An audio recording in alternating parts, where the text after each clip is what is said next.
Ketika beberapa orang berbicara tentang Bait Allah dan mengagumi bangunan itu yang dihiasi dengan batu yang indah-indah dan dengan berbagai-bagai barang persembahan, berkatalah Yesus, "Apa yang kamu lihat di situ, akan datang harinya di mana tidak ada satu batu pun akan dibiarkan terletak di atas batu yang lain, semuanya akan diruntuhkan." Dan murid-murid bertanya kepada Yesus, katanya, "Guru, bila manakah itu akan terjadi? Dan apakah tandanya kalau itu akan terjadi?" Jawabnya, "Waspadalah, supaya kamu jangan disesatkan. Sebab banyak orang akan datang dengan memakai namaku dan berkata, 'Akulah dia.' Dan saatnya sudah dekat. Janganlah kamu mengikuti mereka. Dan apabila kamu mendengar tentang peperangan dan pemberontakan, janganlah kamu terkejut, sebab semuanya itu harus terjadi dahulu. Tetapi itu tidak berarti kesudahannya akan datang segera." Ia berkata kepada mereka, "Bangsa akan bangkit melawan bangsa dan kerajaan melawan kerajaan. Dan akan terjadi gempa bumi yang dahsyat, dan di berbagai tempat akan ada penyakit sampar dan kelaparan, dan akan terjadi juga hal-hal yang mengejutkan dan tanda-tanda yang dahsyat dari langit." Betapa terkejutnya para murid Yesus ketika mereka sedang mengagumi kemegahan Bait Allah. Yesus mengatakan bahwa semua itu akan diruntuhkan. Bait Allah yang merupakan kebanggaan bangsa Israel, yang mereka anggap tempat kediaman Allah yang Maha Kudus, di mana mereka menyimpan tabut perjanjian yang selama ini menjadi tanduk kemenangan mereka, akan diruntuhkan suatu saat. Ucapan Yesus ini memang terjadi.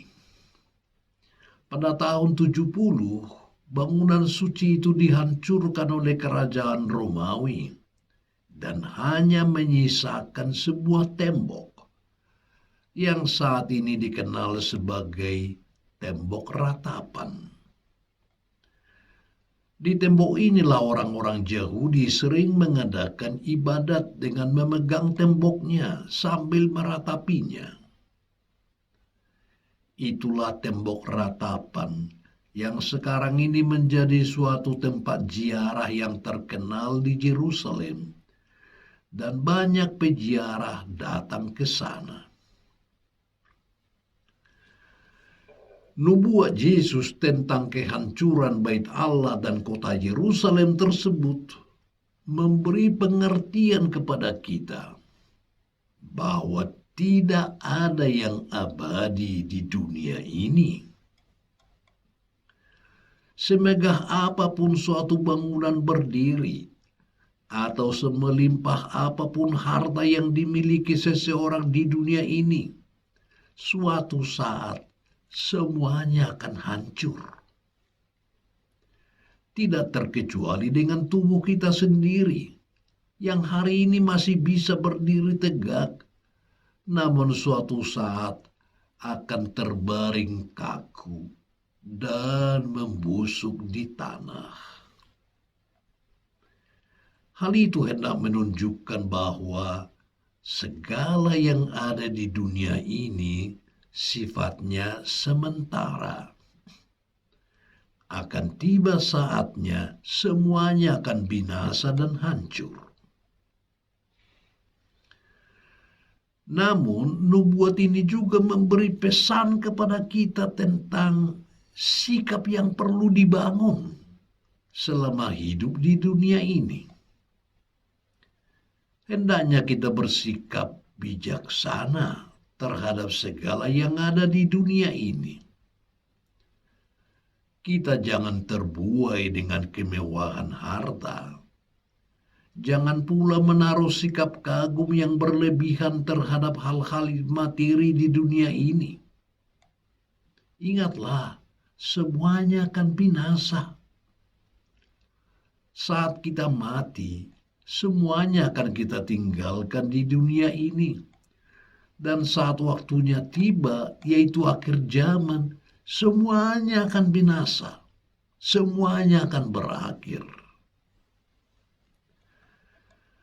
Satu hal yang perlu senantiasa kita bangun dan pupuk di dunia ialah hal-hal yang menjamin kebahagiaan kita akan hidup di kemudian hari, yaitu perbuatan baik dan sikap saling mengasihi satu sama lain. Hidup di kemudian hari itu sifatnya kekal dan abadi. Setelah masa hidup kita di dunia ini berakhir, kita akan memasuki masa hidup yang takkan binasa. Dan di sanalah kita akan diganjari sesuai dengan perbuatan dan sikap hidup kita di dunia ini. Injil hari ini hendak mengajak kita untuk tidak membangun fokus dan sikap yang berlebihan pada hal-hal duniawi yang sifatnya sementara, tetapi berfokus pada hal-hal surgawi yang sifatnya abadi. Tuhan Yesus ingin menunjukkan kepada kita bahwa yang harus menjadi pusat perhatian dan iman setiap orang adalah Tuhan sendiri. Bait Allah, segala macam bangunan lain, termasuk bangunan karir dan jabatan, harta dan status sosial, hanyalah bangunan yang sewaktu-waktu bisa hancur. Tidak ada yang abadi di dunia ini. Namun sesudah hidup kita di dunia ini berakhir, kita akan memasuki suatu keabadian hidup. Tuhan adalah asal dan tujuan segala sesuatu. Kesanalah hendaknya fokus hidup kita selama berada di dunia ini, agar kelak mendapat tempat bahagia bersama Allah dalam keabadian.